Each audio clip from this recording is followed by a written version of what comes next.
দেশের সঙ্গীতাঙ্গনের জীবন্ত কিংবদন্তি নগর বাউল ফারুক মাহফুজ আনাম জেমস সাধারণত ব্যক্তিগত জীবন নিয়ে আলোচনায় আসেন না। আলো ঝলমলে কনসার্ট, নতুন গান আর ভক্তদের ভালোবাসায় তিনি থাকেন ব্যস্ত। তবে এবার ব্যতিক্রম ঘটল। বছরের সবচেয়ে চমকপ্রদ খবর নিয়ে আলোচনার কেন্দ্রবিন্দুতে এই তারকা।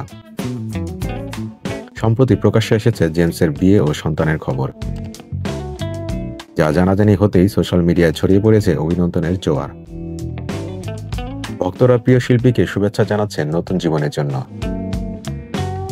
পাশাপাশি কৌতূহলী হচ্ছেন কে এ নামিয়া আমিন, যিনি এখন রকস্টার জেমসের জীবনসঙ্গী।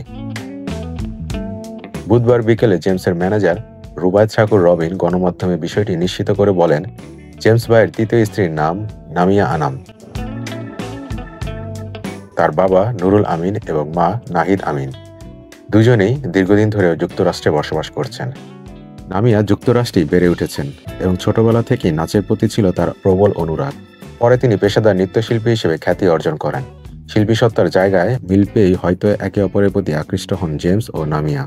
2023 সালে যুক্তরাষ্ট্রের ট্যুর চলাকালীন লস অ্যাঞ্জেলসে পরিচয় হয় জেমস ও নামিয়ার এবং পারিবারিকভাবে বিয়ের সিদ্ধান্ত নেন। 2024 সালের 12 জুন রাজধানীর বনানীতে ঘনিষ্ঠ পরিসরে সম্পন্ন হয় তাদের বিয়ের অনুষ্ঠান। সেই থেকে তারা বনানীর নিজ বাসায় বসবাস করছেন। চলতি বছরই নতুন জীবনের আনন্দ আরও বাড়িয়ে দেয় এক নতুন অতিথি।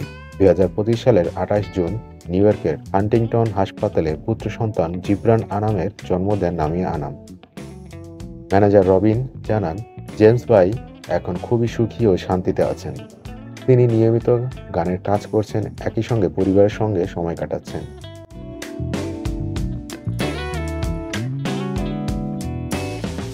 ব্যক্তিগত জীবনের এই নতুন অধ্যায় নিয়ে জেমস বলেন, মহান আল্লাহর অশেষ রহমতে ভালো আছি। যতদিন বাঁচি যেন গান করে যেতে পারি, এই দোয়া চাই সবার কাছে। আমাকে ও আমার পরিবারেরকে প্রার্থনায় রাখবেন। জেমসের এটি তৃতীয় বিয়ে। প্রথম স্ত্রী ছিলেন অভিনেত্রী রথি। 1991 সালে বিয়ে হলেও 2003 সালে বিচ্ছেদ ঘটে। এই সংসারে রয়েছে এক ছেলে ও এক মেয়ে। দ্বিতীয় স্ত্রী ছিলেন বেনজি সাজ্জাদ। 2000 সালে তাদের পরিচয় এবং পরে যুক্তরাষ্ট্রে গিয়ে বিয়ে হয়। কিন্তু 2014 সালে এই সম্পর্কেরও ইতি ঘটে। এই সংসারে রয়েছে একটি কন্যা সন্তান। পেছনে ফেলে দেওয়া পুরনো অধ্যায়গুলো যেন এখন আর গুরুত্ব রাখে না তার জীবনে। নতুন করে গড়ে ওঠা সংসার আর পুত্র সন্তান জিবরানকে ঘিরেই জেমসের বর্তমান দিনগুলো কাটছে প্রশান্তিতে। বাংলাদেশি সঙ্গীত প্রেমীদের কাছে জেমস কেবল একজন গায়ক নন, তিনি এক আইকন, এক অনুভূতি। তাই তার জীবনের প্রতিটি খবরই ভক্তদের হৃদয়ে বিশেষ আলোড়ন তোলে।